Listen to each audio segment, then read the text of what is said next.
Good morning friends, welcome back.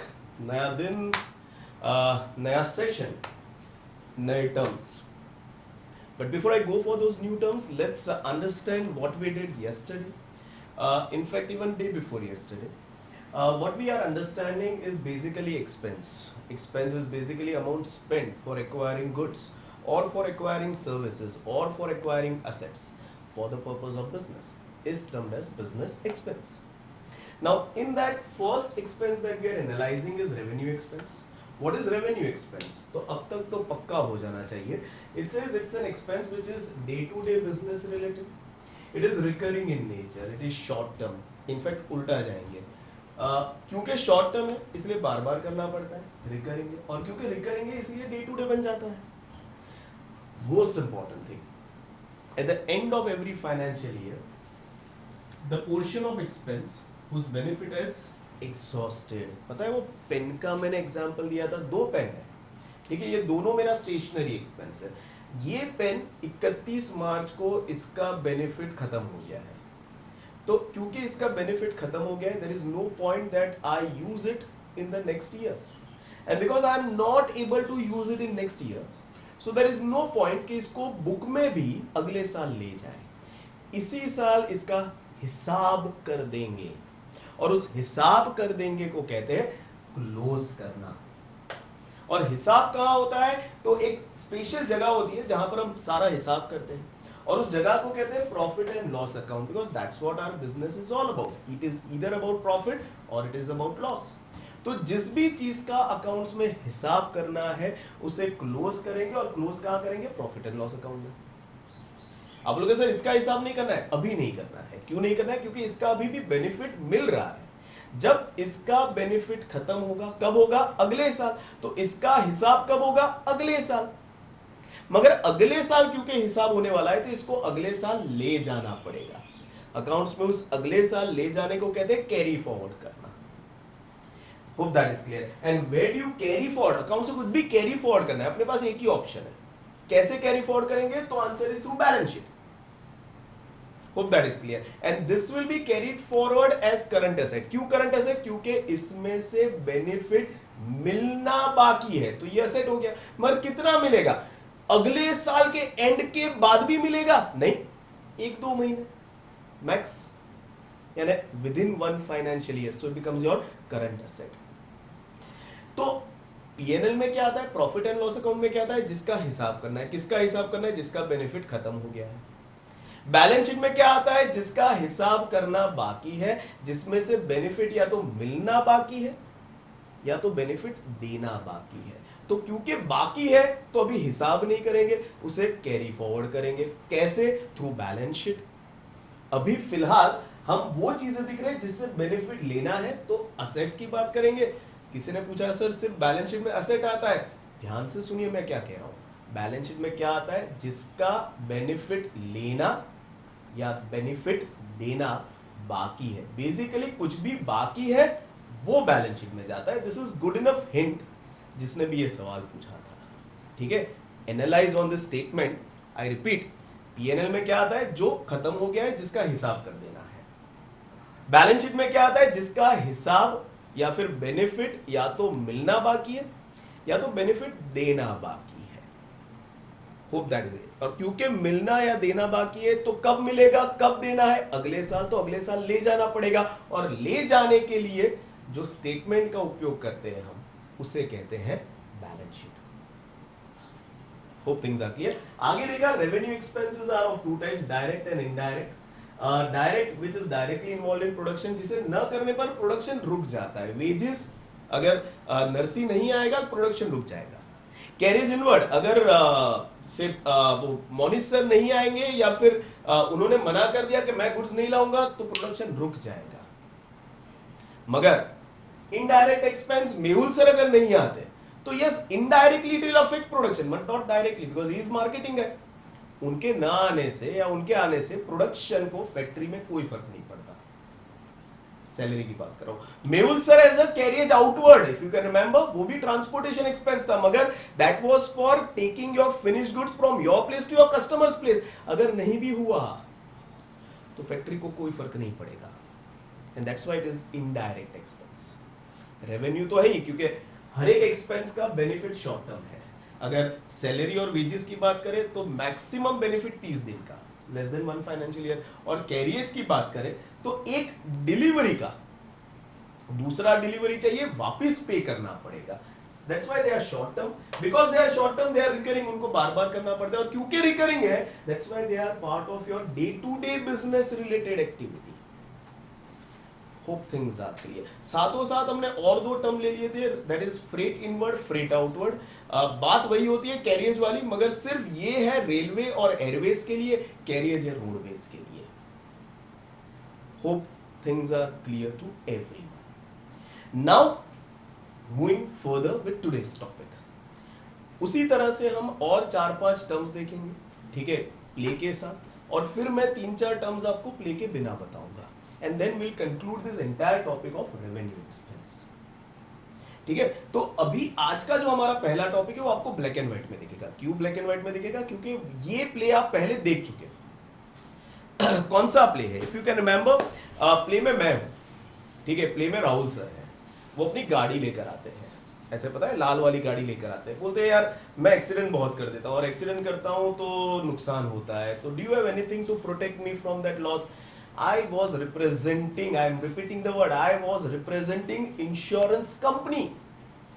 मैंने उनको बोला बॉस हमारा काम ही वही है, तुम्हारा 60 लाख का गाड़ी है, 60 लाख के गाड़ी को हम इंश्योर करते हैं, यानी 60 लाख तक कुछ भी खर्चा होगा एक्सीडेंट होने के वजह से तो we will bear that loss.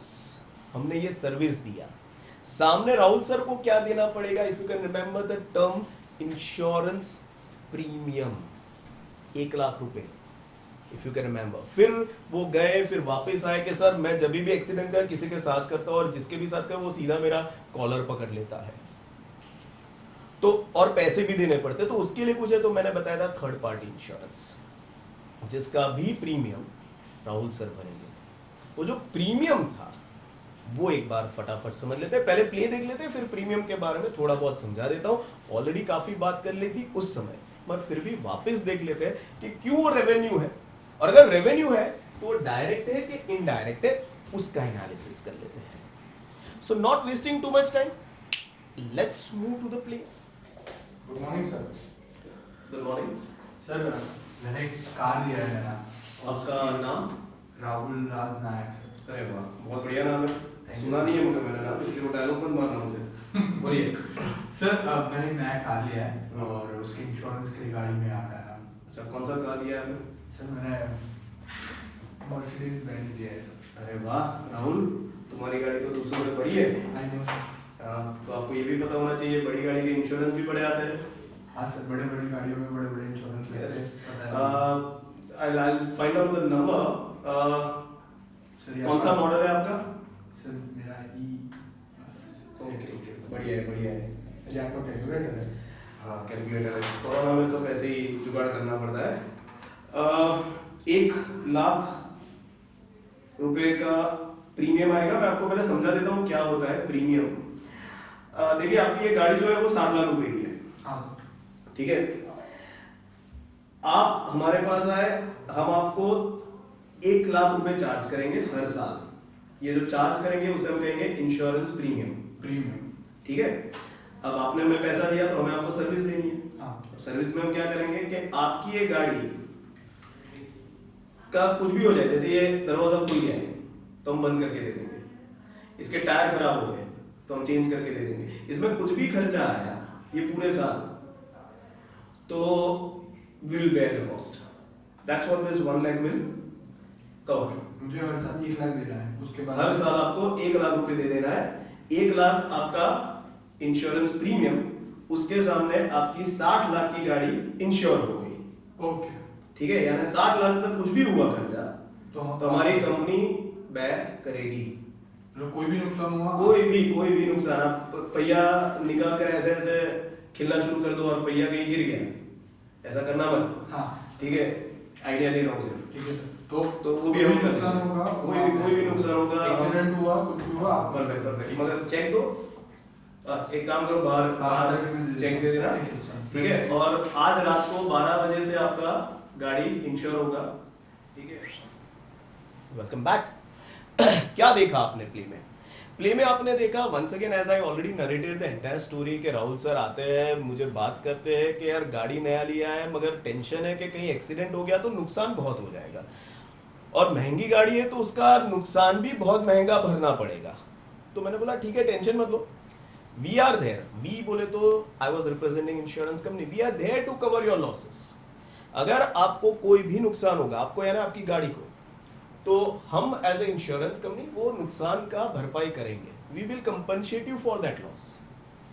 Rahul sir बोला अच्छा ठीक है बहुत बढ़िया। मैंने बोला बॉस फ्री में नहीं होता है, we are taking risk on your car, तो you become risk free.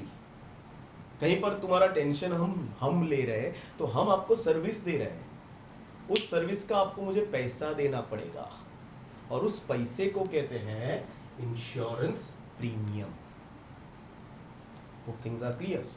Insurance premium. So अगर definition देखें, it's an amount paid by person. I'm using over here person because who can take insurance to any person? Biological, artificial में partnership firm, company, cooperative society, AJP, कोई भी अपने आप को ensure करवा सकता है, अपने असेट्स को इंश्योर करवा सकता है। तो any it's an amount paid by person to whom, आप बोलोगे सोम सर नहीं, I was representing insurance company, to insurance company. Remember the keyword annually. Now what do you mean by annually? Whatever premium you are paying, remember for your entire life, whatever premium you are paying, that premium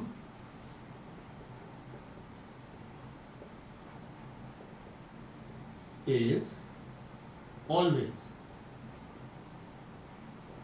for 12 months, ना कम ना ज्यादा। You can not से नहीं मुझे 2 महीने का insurance चाहिए। हाँ कुछ इंश्योरेंस होते हैं जैसे कि ट्रैवल इंश्योरेंस है, तो उसमें you can not have a 12 months insurance because travel ही मैं 12 महीने के लिए नहीं कर रहा हूं। अगर मैं यूएस जा रहा हूं, I want to make sure that वहां पर अगर मैं बीमार पड़ता हूं तो आई शुड बी इंश्योर्ड, तो मेरा जितना जर्नी होगा उतना ही होगा। मगर जो असेट्स पर होते हैं ना इंश्योरेंस, वो हमेशा 12 महीने के लिए होंगे। और 12 महीने कहां से? तो रिमेंबर 1 अप्रैल आपका मान लो फाइनेंशियल ईयर 20 है, तो वहां से लेकर 31 मार्च 21, ये 12 महीने। समझ में आ रहा है? नहीं, गलत, ऐसा मत सोचना। 12 महीने not necessary from 1 April. Remember 12 महीने कहां से शुरू होंगे?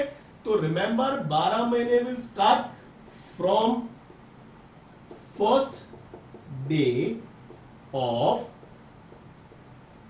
Buying that asset.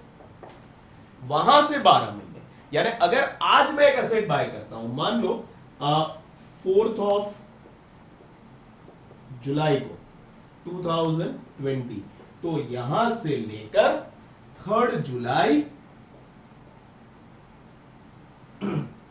21 मिडनाइट 12 बजे तक।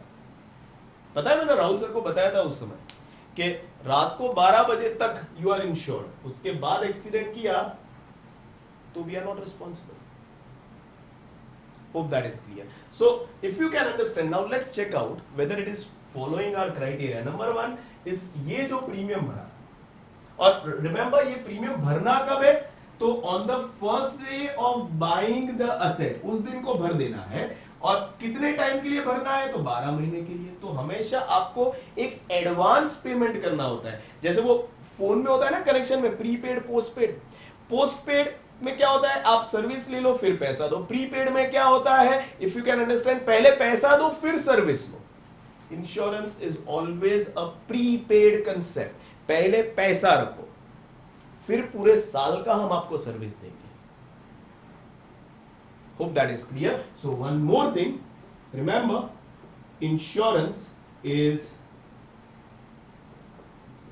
Always a pre paid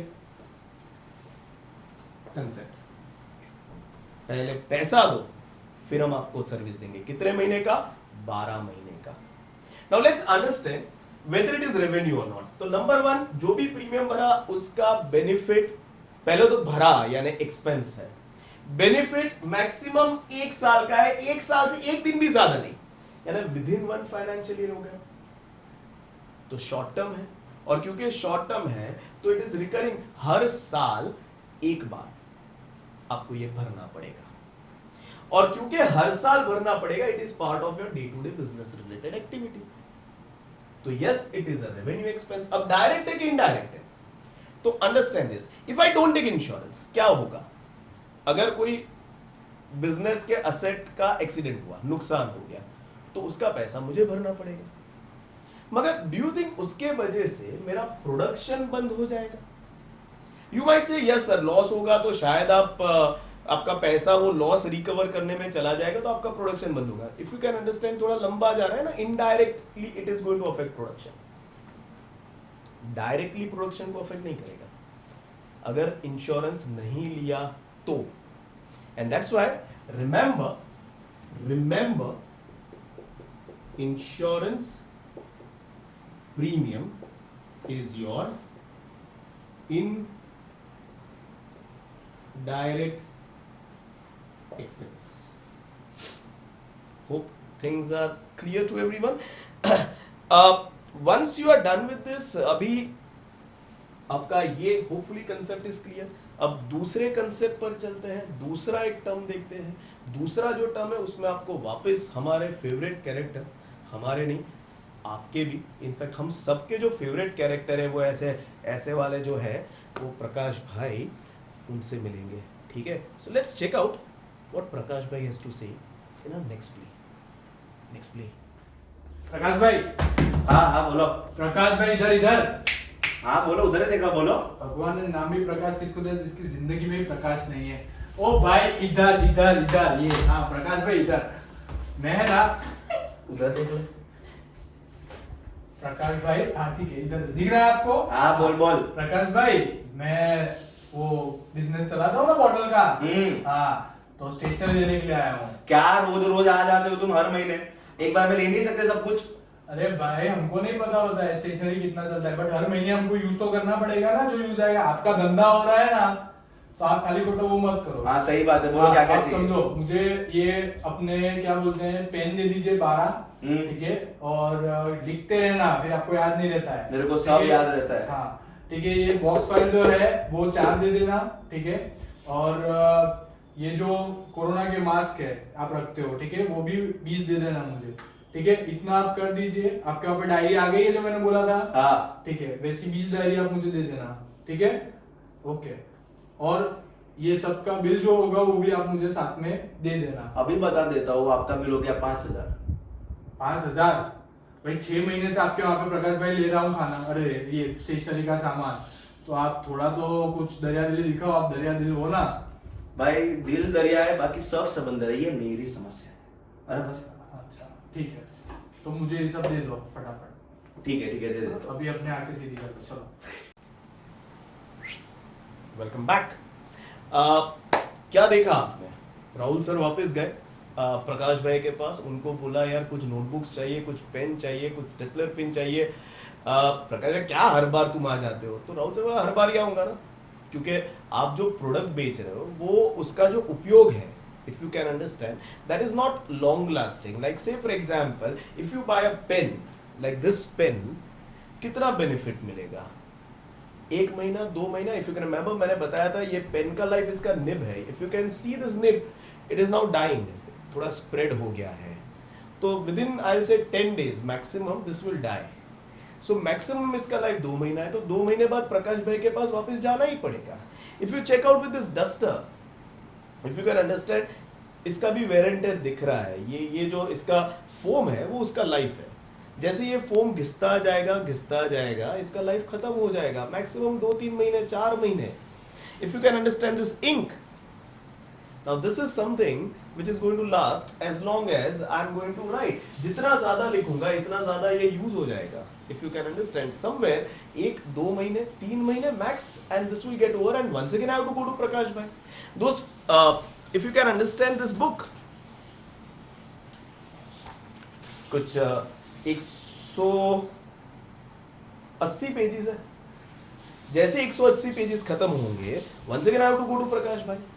so प्रकाश भाई ऐसी चीज में डील करते हैं जो हर एक बिजनेस को चाहिए, अपना एडमिनिस्ट्रेशन सही करने के लिए। रजिस्टर बेचते हैं, नोटबुक्स बेचते हैं, पेपर बेचते हैं, पेन बेचते हैं, यू पिन्स बेचते हैं, स्टेपलर पिन्स बेचते हैं, रबर शार्पनर बेचते हैं, इंक बेचते हैं, डस्टर बेचते हैं। If you can understand all this for business is an expense.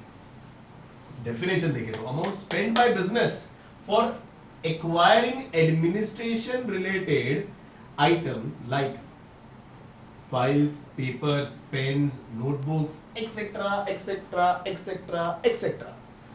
Don't restrict yourself with this many examples because you use yourself, you are using stationery, तो आपको पता होना चाहिए stationery क्या है। अब देखते हैं whether it is a revenue expense. Yes, it is expense because it says amount spent, तो it qualifies as expense. As I just discussed, हर एक स्टेशनरी आइटम देख लो, उसका benefit is restricted to not more than 1 financial year. So yes, it has short term benefit. Because it is short term, बार बार प्रकाश भाई के पास जाना पड़ेगा, तो रिकरिंग है, और क्योंकि रिकरिंग है तो डे टू डे एक्टिविटी में आ जाता है। Now whether it is direct और indirect, understand this. You might say sir pain नहीं होगा तो आप लिखोगे नहीं तो लेक्चर नहीं होगा, तो डायरेक्ट एक्सपेंस। बट रिमेंबर, मेरे लिए सारे expense indirect, because I don't produce. Direct expense directly involve in production, I am service provider. वो आर्ची मैम के लिए I am also producer, I am producer of service economics में। But accounts में remember, manufacturer, producer are on one side, service provider is on another side. We don't produce any goods, and that's why all my expenses are indirect. आपको एक producer के angle से देखना है कि अगर से फॉर एग्जांपल मैं ये व्हाइट बोर्ड्स बनाता हूं, अगर पेन नहीं पड़ी है ऑफिस में, तो कैन माय वो कारपेंटर कह सकता है सर पेन नहीं है ना ऑफिस में तो आज काम नहीं होगा? Can he say that? No. अगर मान लो वो रजिस्टर जिसमें वो एंट्री हम डालते हैं कि कौन आया कौन नहीं आया, वो खत्म हो गया, तो कैन माय कारपेंटर से साहब वो रजिस्टर नहीं है तो आज काम नहीं होगा? No. If you can understand, none of the stationery items, I repeat, none of the stationery items are affecting your production. And that's why, remember, stationery is your indirect expense. So things are clear. So it is revenue expense, yes, but revenue made is indirect expense. Hope things are clear to everyone. Moving to our next item. पहला हमारा हो गया insurance, दूसरा stationery, तीसरा जो हमारा item है आज, that is going to be something called as audit fees. बात हो चुकी है आगे। Audit fees, audit is what? Audit is basically checking of accounts. Who does this checking of accounts? तो qualified person. Who is that qualified person? Chartered accountant. तो मेरा accounts कोई और चेक कर रहा है, तो definitely I am not supposed to do that, तो मेरा काम बचा लिया, तो वो मुझे कहीं ना कहीं सर्विस दे रहा है, और इस सर्विस का जो चार्ज होता है, पहले तो इस सर्विस को कहते हैं ऑडिट, और इस सर्विस के चार्ज को कहते हैं ऑडिट फीस। बेहतर समझने के लिए let's move to the play. Rohan भाई, Rahul sir, how are you sir? बस बढ़िया बढ़िया। Please sir, have a seat. Would you please? Thank you sir. Okay. क्या हुआ रोहन सर, आपने मुझे अर्जेंटली चेकबुक वेकबुक सब कुछ लेके बुलाया आपने? यस सर, थोड़े महीने पहले हमारी बात हुई थी। आपका जो भी accountancy related matter, taxation matter जो भी था, आप यहाँ पे आए थे। तो अब हर महीने का अकाउंट्स मेंटेन हो गए, टैक्सेशन। मेरा ऑफिस आपको रेगुलरली सब हिसाब मिल गया है? एकदम सर, एकदम। तो अब हमारी बात हुई थी फीस के रिलेटेड, तो Yes. कुल मिला के आपकी टोटल ऑडिट फीस होती है ₹60,000। कौन सी फीस? ऑडिट फीस मतलब ये जो भी हमने आपका हर महीने के लिए अकाउंट्स मेंटेन किया, आपका टैक्सेशन, आपको जो भी मतलब बेनिफिट जिधर से मिल रहा था, जो भी प्रोवाइड किया, इसे आपने जो भी सर्विसेज दी, जो भी अकाउंटिंग सर्विसेज जो आपने दी मुझे, उसके बदले Yes. मुझे ये आपको अमाउंट 60,000 यू नीड टू पे। क्या है? मैं आपको दे देता हूँ ये, इसलिए आपने ये हो गया चेक अकाउंट पे। Fine sir. फाइनल सेटलमेंट है ना, खत्म ना? क्यों, मतलब आपका कुछ गड़बड़ है? बिजनेस बंद हो रहा है अगले साल या ऐसा नहीं कुछ? बिजनेस तो अच्छा है, मैन्युफैक्चरिंग स्टार्ट किया अभी भी तो हाँ तो मतलब बिजनेस चलेगा, मैन्युफैक्चरिंग चलेगा तो आपको ये टैक्सेशन रिलेटेड सर्विसेज और अकाउंटेंसी सर्विसेज चाहिए होगी तो यस हमारी ओके, तो ये बार बार मुझे करना ही पड़ेगा हर साल बिल्कुल मुझे बिल्कुल जहाँ तक हम सर्विस प्रोवाइड कर रहे हैं, you need to pay this audit fees. Okay okay okay. लेकिन मैं क्या बोला था रोहन भाई कि यार एक सच बात बोलूं कि ये फीस वीस पे तो करता हूँ, लेकिन इससे ये फीस पे करने से मेरे प्रोडक्शन को तो कोई डिफरेंस नहीं आता है सर। मेरा प्रोडक्शन तो ऐसा का वैसे अनअफेक्टेड है, इसका कोई इफेक्ट, मैं आपको ये फीस पे करता हूँ उससे कोई मेरा प्रोडक्शन पे कोई डायरेक्ट इफेक्ट आ ही नहीं रहा है। अब ये जो फीस पे करते हैं उससे आपका हम टैक्स बचाते हैं। Welcome back. प्ले देखा? ओके, राहुल सर गए, राहुल सर ने रोहन सर को बोला कि यार ये मेरा थोड़ा अकाउंट्स देख ले यार, थोड़ा टैक्स का झोल बोल करना है, समझता है ना? तो रोहन सर हाँ मैं समझ गया, वो सब नहीं होगा मगर तेरा अकाउंट्स देख लूंगा। बट अकाउंट्स देखने के लिए इफ यू कैन अंडरस्टैंड, मैं किसी और का अकाउंट्स मैं क्यों देखूं? And if you can remember, मैंने सैलरी के समय बताया था मेरे 24 घंटे मेरे 24 घंटे, उसमें मैं मेरा काम करूंगा, मैं आपका काम क्यों करूं?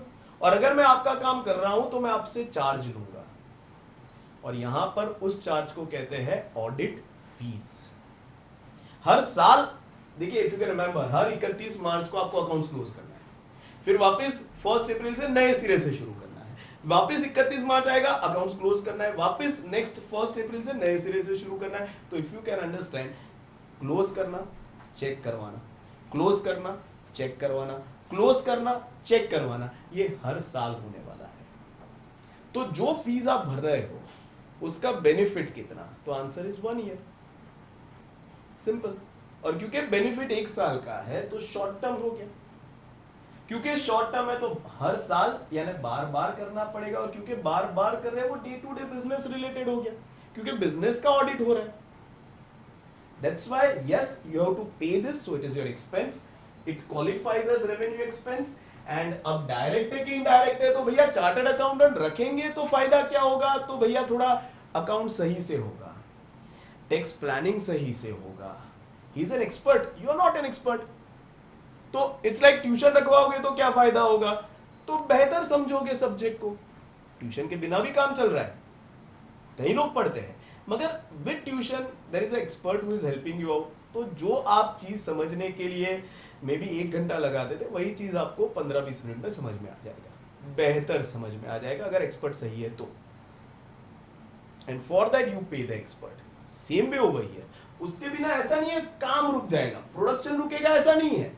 बिकॉज सीए कोई आपको बेंच बनाकर नहीं देने वाला है, सीए कोई आपको मशीन बनाकर नहीं देने वाला है, सीए कोई आपको पंखा बनाकर नहीं देने वाला है, तो आपका प्रोडक्शन नहीं रुकने वाला है।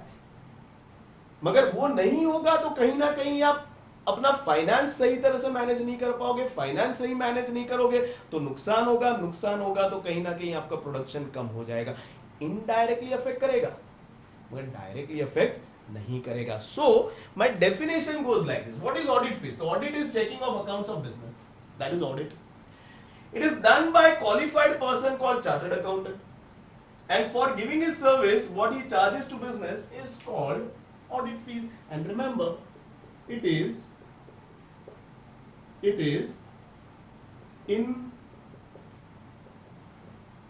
indirect expense to business. Hope things are clear to everyone. आगे बढ़ते हैं, एक और टर्म पकड़ते हैं। इस बार जो टर्म पकड़ने वाले वो टर्म है जो आपके बिजनेस को टेंजिबल बनाता है। Tangible, what you can C, feel and touch. Like मेरा बिजनेस यहाँ पर है, ठीक है, मगर आप आइनॉक्स में चले जाओ, वहां पर आपको मेरा बिजनेस मिलेगा। आप अलकापुरी में चले जाओ, ऊपर देखो मेरा बिजनेस दिखेगा। आप सुबह अपने घर पर बैठो, पेपर खोलो, मेरा बिजनेस दिखेगा। आप रेडियो चालू करो, मेरा बिजनेस सुनाई देगा। If you can understand what I am talking about is promotion. What I am talking about is term called as advertisement. So let's first understand what is advertisement and then come back, define it and understand why it is a revenue expense, and if at all it is a revenue expense तो वो direct है कि indirect है. Hope things are clear. So let's move to the. Good morning, sir. Oh, hello ma'am. कैसे हो आप? Sir, I'm from startup marketing agency. Okay. और हमारी बात हुई थी पहले, Yeah. तो आपका ये Yeah. कोटेशन रेडी है मार्केटिंग के लिए, SCPL क्लासेस के लिए। 10 lakh, interesting. Hmm Okay, can you please explain me why 10 lakh? Sir पहली बात तो फर्स्ट ऑफ ऑल मैं एक्सप्लेन करूंगी आपको कि ये 10 लाख रुपए में हम लोग कवर कर रहे हैं न्यूज़पेपर एड्स, हम लोग कवर कर रहे हैं रेडियो एड्स और हम कवर कर रहे हैं इंस्टाग्राम पोर्टल और हम ट्राई कर रहे हैं ट्विटर भी इसमें ऐड हो जाएगा। तो SCPL के सारे एड्स या आप जो भी दिखाना चाहते हो पूरे साल में वो हम इसमें कवर कर लेंगे। तो सर इंस्टाग्राम जो है वो आपकी एडवर्टीजमेंट क्यों करेगा? तो फर्स्ट ऑफ ऑल हमको वहां पे स्पेस खरीदना पड़ेगा सर। टाइम्स ऑफ इंडिया वाले हैं वो आपकी ऐड क्यों करेंगे? अगर हम आइनॉक्स और सिनेपोलिस में अगर दो मूवीज के इंटरवल में बीच में अगर आपकी एड्स दिखा रहे हैं तो वो क्यों दिखाई देगा? तो हमको वहां पे स्पेस सर खरीदना पड़ेगा, तो उसके लिए ये लगेगा और पूरी क्रिएटिव टीम आपके लिए रहेगी। So basically what I'm understanding is that the mediums that you are giving me, that is a movie one, I suppose, newspaper, say, or radio also you are covering, yes, and social media. So there are 4 different platforms, and because they are going to promote me, so that is a kind of service that they are providing me, and which is going to promote my business somewhere. Yes sir, And because you are going to arrange for both of us, हम सब कर देंगे arrange. ठीक है, तो उसका कुल मिलाकर ये चार्ज। एवरीथिंग हमारी सर्विसेज आ गई, स्पेस आ गई, सब आ गया इसका sir. Okay, got it. Yeah, fine.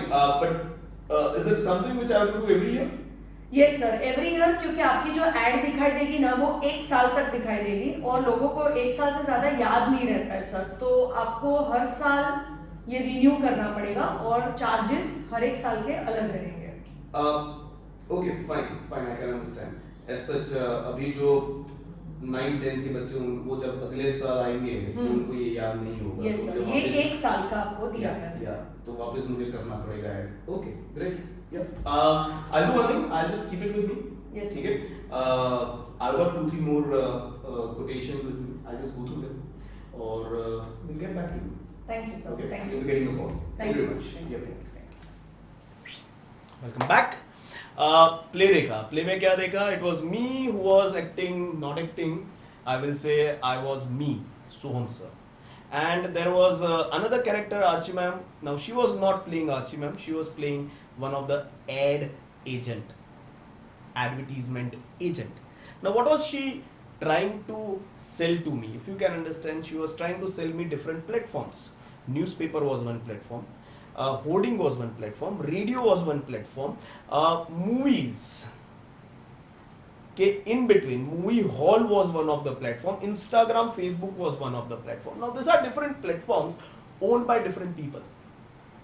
जहां पर लोग आते हैं, जहां पर लोग जाते हैं, तो वो अलग अलग जो प्लेटफॉर्म है, चाहे इंस्टाग्राम हो, चाहे फेसबुक हो, चाहे सिनेमॉल हो, ठीक है, सिनेमा हॉल हो, सिनेपोलिस फॉर एग्जांपल, या फिर चाहे रोड पर कोई होर्डिंग हो, या फिर न्यूज़पेपर हो, या फिर radio, this all are privately owned by some different people, and this all are platforms in itself कि जहां पर आप अपनी ब्रांड का ब्रांडिंग करते हो, जहां पर आपकी ब्रांड टेंजिबल होती है.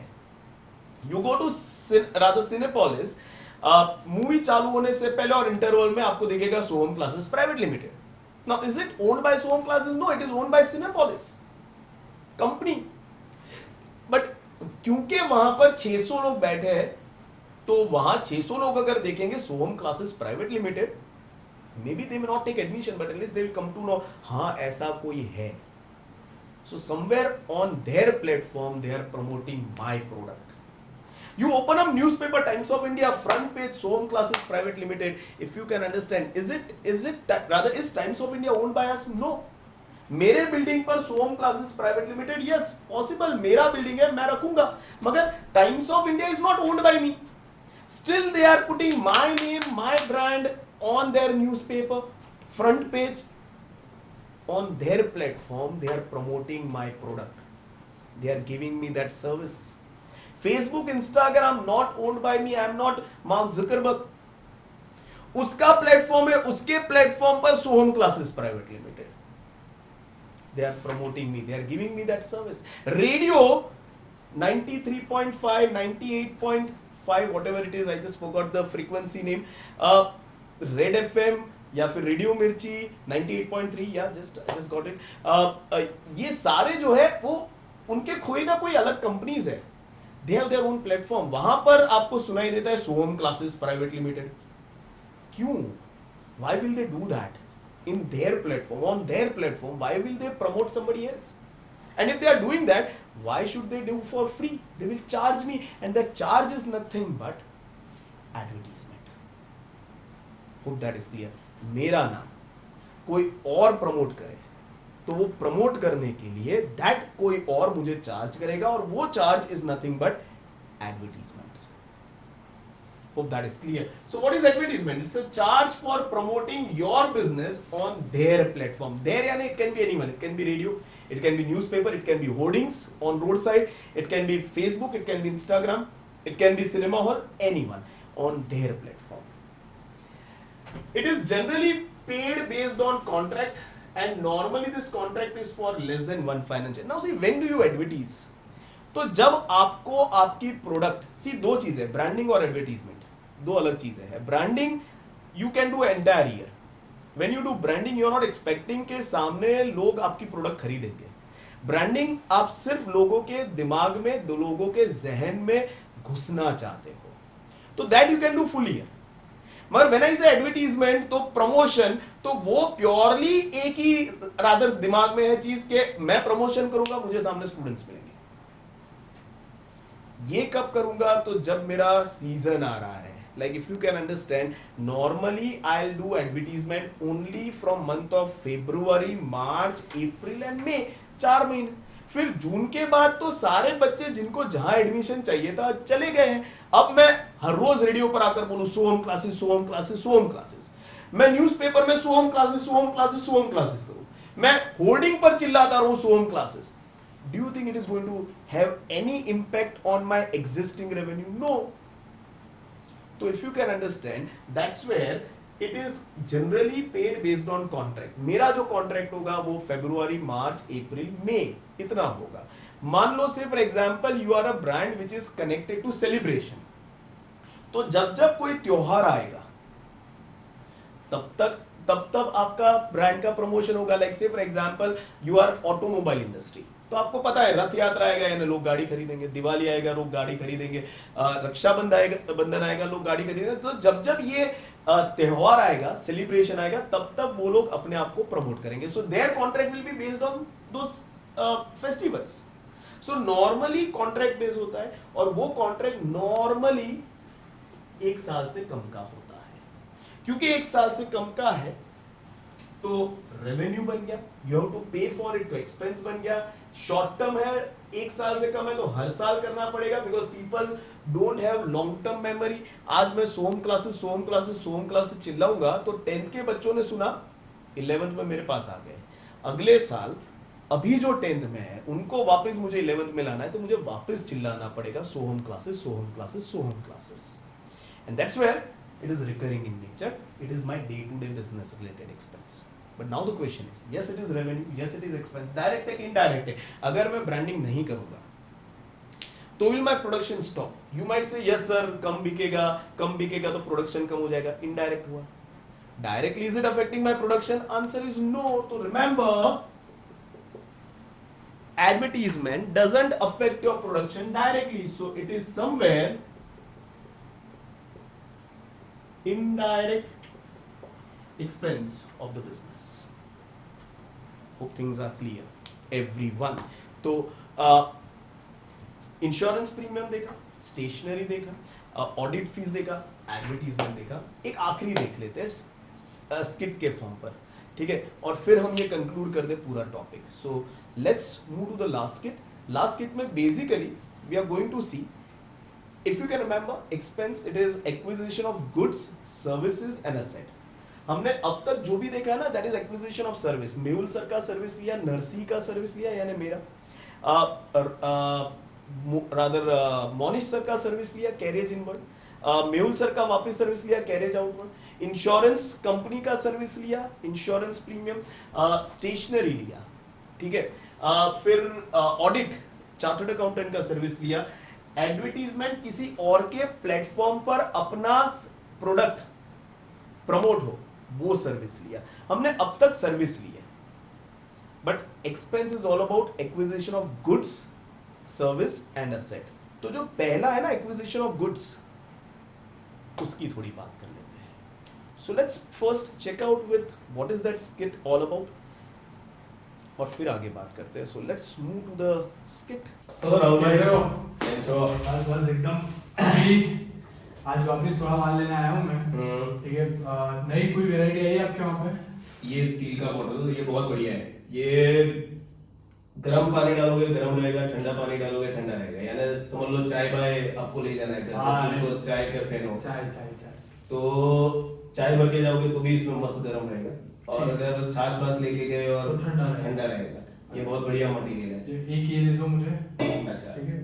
और एक नहीं 2 रखो आप, ये बिकने वाला है मुझे पता है। ठीक है, तो लाओ दो दे दीजिए, ठीक है। और अपने ग्लासेस का एक सेट दे दीजिए मुझे वापस। ग्लास का एक सेट, ये बहुत बढ़िया ग्लासेस है। बस बस वही दे दीजिए, ठीक है। ये मैं ले जाता हूँ। मैं हिसाब रख ही लेता हूँ, मुझे आप पता है आपकी आदत, आप महीने बाद ही पैसा दोगे, बराबर है? आप अच्छे से जानते हो मुझे। तो मैं लिख देता हूँ।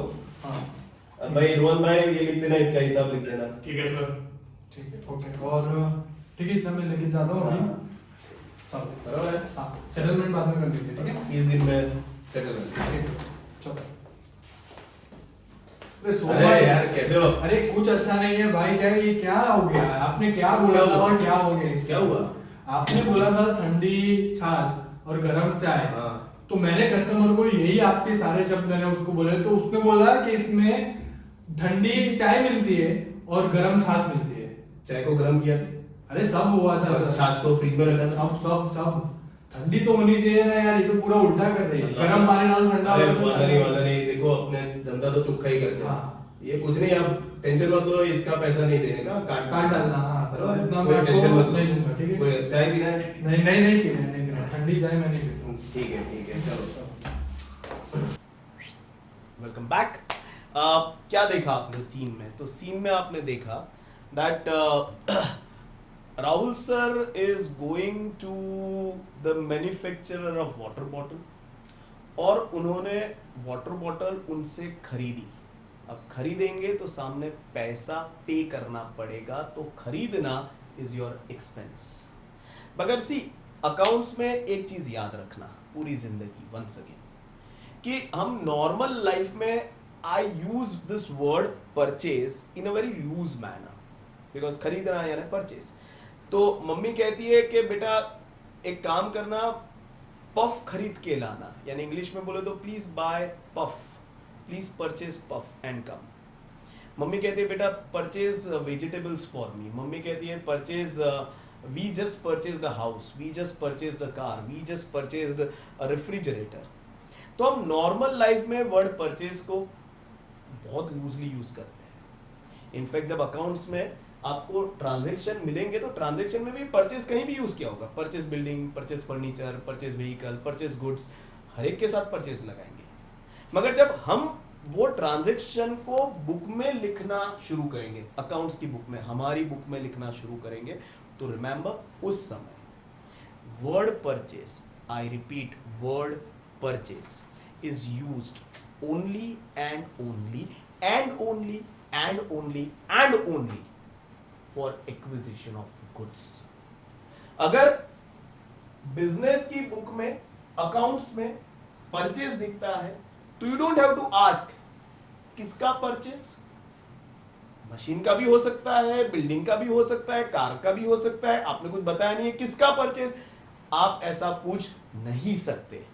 क्योंकि अकाउंट्स में जब बुक्स में हम परचेज का मेंशन करते हैं कि परचेज 1 लाख, तो that has to be relating to goods. What are goods? Commodity in which you are dealing. तो आप बोलोगे sir what if I buy car, what if I buy land, what if I buy building, asset की बात कर रहा हूं। अगर वो खरीदेंगे तो क्या लिखेंगे? जब आएंगे तब बात करेंगे, अभी मत पूछो। अभी फिलहाल हम गुड्स खरीदते हैं तो क्या लिखेंगे? परचेज। गुड्स के अलावा कुछ भी खरीदा तो उसका अलग नाम रखेंगे, परचेज नहीं बोलेंगे। Hope that is clear to everyone. तो डेफिनेशन हमारा कुछ इस तरह जा रहा है. Purchase, it's a term used strictly on acquisition of goods while writing books of accounts. If you are acquiring machine, if you are acquiring building, if you are acquiring furniture, remember उसके आगे purchase नहीं लगाएंगे. हाँ, जब आपको statement दिया होगा तो उसमें लिखा होगा परचेज फर्नीचर 5000, मगर वो स्टेटमेंट को जब आप अपने बुक में लिखोगे तो फर्नीचर के लिए परचेज का शब्द यूज नहीं होगा. परचेज मशीन 10 लाख लिखा होगा क्वेश्चन में, मगर वो क्वेश्चन का जब आंसर बनाओगे इन बुक्स ऑफ अकाउंट्स तो वहां पर मशीन के लिए परचेज का उपयोग नहीं करोगे. परचेज का उपयोग सिर्फ और सिर्फ गुड्स के लिए होगा, commodity in which you deal in. यानी अगर अकाउंट्स की बुक में परचेज 5 लाख लिखा है तो प्लीज किसी से मत पूछना किसका परचेज. अगर परचेज 5 लाख लिखा है तो that means your purchase goods worth 5 lakh.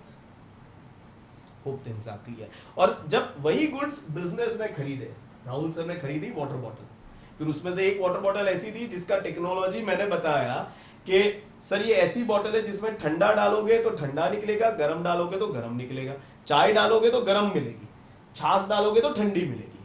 मगर राहुल सर ने फिर आगे जाकर अपने कस्टमर को यही बात बताई और बेचा. मगर इनफैक्ट उल्टा हुआ, चाय गर्म डाली ठंडी निकली और छाछ ठंडी डाली गर्म निकली. तो राहुल सर के कस्टमर ने राहुल सर को वापस लौटाया और राहुल सर ने मुझे वापस लौटाया. हम राहुल सर के एंगल से देख रहे हैं, राहुल सर ने वो स्टील वाली बोतल मुझसे खरीदी थी जो उनको पसंद नहीं आई, इनफैक्ट उनके कस्टमर को पसंद नहीं आई, तो उन्होंने मुझे रिटर्न कर दी. तो उस रिटर्न्ड गुड्स को कहते हैं purchase return. Goods acquired earlier, Rahul sir acquired those goods, तब कहा था purchase. By business when are returned back while writing accounts, such goods returned are called as purchase return. Accounts में कैसे दिखाएंगे? तो सिंपल, जब अकाउंट्स राहुल सर अपना लिखेंगे तो परचेज मान लो उन्होंने, अभी मैं अमाउंट्स पर नहीं जाता, सिर्फ क्वांटिटी से बात करता हूं, 100 बॉटल की, उसमें से 10 रिटर्न हो गई तो उनका फाइनल परचेज कितना हुआ? तो 90. तो effectively what did I do with purchase return? तो मैंने परचेज में से रिटर्न को माइनस कर दिया. तो this is my gross purchase and this is my net purchase. Net यानी रिटर्न माइनस करने के बाद, ग्रॉस यानी रिटर्न माइनस करने से पहले. Hope that is clear. So how do you show purchase return as? So answer is as minus from purchase. सीधी सी बात है ना. आप 10 goods, rather say for example I am dealing in pen, मैंने ऐसी 100 pen खरीदी, ठीक है, इसमें से 10 मैंने लौटा दी. शाम को अगर आप मुझे मिलते हो कितनी पेन खरीदी, तो then will I say 100? No, I'll say 100 खरीदी थी, 10 लौटा दी, यानी my direct answer will be 90. सीधी सी बात है. तो on the same line book में इस तरह से हम दिखाएंगे. पहली बात. दूसरी बात, खर्चा है, रेवेन्यू है कि नहीं है, तो गुड्स खरीदना मेरा रोज का काम है. I deal in them. So if you can understand, एक बार खरीदा बेचा बेनिफिट खत्म, खरीदा बेचा बेनिफिट खत्म, खरीदा बेचा बेनिफिट खत्म. सो benefit of goods that you purchase कितना होता है? Less than 1 financial year. क्योंकि लेस देन है तो रिकरिंग है, रिकरिंग है तो डे टू डे. तो remember, number 1, purchase is your revenue expense. अब direct है कि indirect है? If you can understand, if I don't buy goods in which I am dealing in, basically if you can understand raw material in which I am dealing in, so my production will stop. That's where purchase is my direct expense. अगर मैं trader हूं तो remember, मेरा manufacturing ही नहीं है, मेरा production ही नहीं है, तो मेरे सारे एक्सपेंस इनडायरेक्ट. डायरेक्ट एक्सपेंस मेरे तभी आते हैं जब मैं ट्रेडर नहीं हूं, ना ही मैं सर्विस प्रोवाइडर हूं, मैं एक मैन्युफैक्चरर हूं. तभी मेरा फैक्ट्री होगा, तभी मेरा मैन्युफैक्चरिंग होगा, तभी there will be expenses which will be somewhere affecting the manufacturing और प्रोडक्शन. तब जाके डायरेक्ट इनडायरेक्ट बनता है. अगर मैं ट्रेडर हूं, अगर मैं सर्विस प्रोवाइडर हूं, तो all my expenses will be indirect only. Hope things are clear to everyone. इसके अलावा कुछ एक्सपेंसेस की अगर मैं बात करूं तो जैसे इलेक्ट्रिसिटी, अगर ऑफिस में इलेक्ट्रिसिटी बिल आता है तो वो मेरा हर महीने भरना पड़ता है, तो रेवेन्यू एक्सपेंस है। डायरेक्ट है कि इनडायरेक्ट है? ऑफिस में अगर इलेक्ट्रिसिटी चला जाएगा प्रोडक्शन को, फैक्ट्री में कोई फर्क पड़ेगा नहीं, तो ऑफिस का electricity if you can understand is my indirect. मगर फैक्ट्री में जो इलेक्ट्रिसिटी बिल आता है somewhere it is directly affecting the production, क्योंकि अगर वो बिल नहीं भरा तो बिजली चली जाएगी, अगर बिजली चली जाएगी तो प्रोडक्शन रुक जाएगा। तो electricity expense if you can understand in office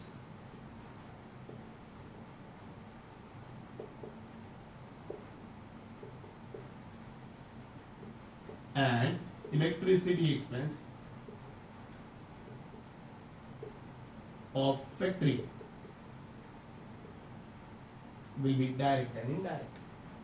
Apart from that, repairing of office machine and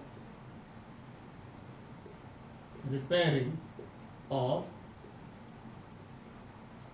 factory machine, this is direct, this is indirect. ये नहीं करेंगे तो प्रोडक्शन को कोई फर्क नहीं पड़ेगा, ये नहीं करेंगे तो मशीन से ही तो प्रोडक्शन होता है, प्रोडक्शन रुक जाएगा। Hope that is clear to everyone. That's your, I'll say, session wrap up as far as revenue expense is concerned. काफी लंबा सेशन हमने रखा क्योंकि as I told you we are going very much in detail. You can check out with any given damn reference book. एक reference book आपको revenue expense इतना detail में नहीं बताएगा। एक reference book I bet on it is not talking about direct indirect, I bet on it, एक reference book आपको इतने रेवेन्यू एक्सपेंसेस की बात नहीं कर रहा है। तो जब मैं इतनी बातें कर रहा हूं तो मेक श्योर दैट आप उतनी ही बातें एब्सॉर्ब करना, अच्छी तरह से वीडियो देखना, उसमें जो डेफिनेशन दी है वो उसी समय लिख लेना। वीडियो देखते देखते अगर कहीं पर आप मिस कर जाते हो पॉज करो, रिवाइंड करो, वापस पॉज कर दो, ये दिखेगा, लिख लो, डेफिनेशन अपने पास रखना। अगर मतलब समझ में आएगा ना तो उसका स्वभाव समझ में आएगा। मतलब ही नहीं पता, ऑडिट फीस क्या है वही नहीं पता तो रेवेन्यू है या नहीं है, डायरेक्ट है या नहीं है, वो पता ही नहीं चलेगा कभी जिंदगी में। ऑडिट फीस क्या है, चार्टर्ड अकाउंटेंट को जो सर्विस के लिए देते हैं वो, अगर मतलब पता है तो हर साल देना पड़ता है तो रेवेन्यू है। प्रोडक्शन को कोई फर्क नहीं पड़ता है सीए को दिया नहीं दिया तो इनडायरेक्ट है। मतलब पता है तो स्वभाव डायरेक्टली पता चलेगा। And that's where you need to know definition of each and every term. Hope things are clear. That's where I end the session. लंबा सेशन था मगर जरूरी था, तो पूरा देखना, अच्छी तरह से देखना। कल दूसरा I'll say classification of expense देखेंगे, रेवेन्यू हो गया, कल दूसरा कुछ देखेंगे। सो वेट फॉर टुमारो सेशन। इसका डाउट सेशन भी है ना, मैं क्या करूंगा, आई won't B, fourth session won't be doubt session, I will complete entire expense का क्लासिफिकेशन, फिर डाउट पूछेंगे तो मजा भी आएगा। वरना क्या होगा, आप यहां पर होंगे और मुझे डाउट पूछेंगे वहां का जो अभी तक मैंने पढ़ाया नहीं है, तो कहीं ना कहीं वो डाउट दबा दबा रहेगा। ठीक है, I won't be able to talk about it because I have not taught about it. So let's complete the entire classification, 3 more session and our expense classification will be done. उसके बाद doubt session रखेंगे। ठीक है, so that's it for the day. Hashtag घर बैठे पढ़ो, stay home, stay safe, take utmost care of your mental and physical health.